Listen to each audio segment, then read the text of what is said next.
Taliwaning na sinating katalagman ani ay usa ka Sugbuanong toy collector nga naghatag karon og inspirasyon sa katawhan nga magmaisugod. Ato siyang ilailahon pinagi ni ining report. Sukad pa sa iyang pagkabata, mahiligunandaan si Ayan Ubahib sa pagkolekta og mga duwaan sama niining mga action figures gikan sa usa ka salida ug hangtod karon iya na kining nahimong kalingawan. Apan human nga mikuso-kuso ang bagyong Odette, gigamit niya ang iyang mga duwaan pagpakita sa mga panghitabo sa epekto sa bagyo sa mga Sugbuanon.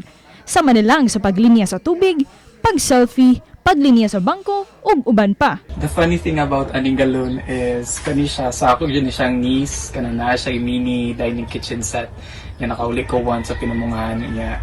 Nakitaan siya nako niya murag nice siya na i-add sa akong photography, so ako siyang gikuha nga wala ko na nanghid sa iya ha. Then muna sa galon, then sa cellphones kani siya gikutan. Kuan siya made out of polymer clay, niya gikato na ko into gagmay nga rectangles, mura siya og cellphones kung kuptan sa layo. And lastly, katong murag na focus gyud kay ang puso.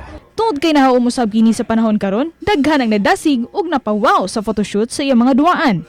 Ang mula gid siya nasuod sa kuna una na mag-viral ni siya kay usually kung mag-post ko pictures akong toy photography, mo react sa gid kay mga friends nako, kundi co-collectors locally, na foreign pero ginagmay ra nya karon kay wala ko nag-expect na inayang impact na makatch niyang attention, makakatch ang attention. Uban ni Clans Gabutin kini si Orchid sa Pingkaw, Balitang Bisdak.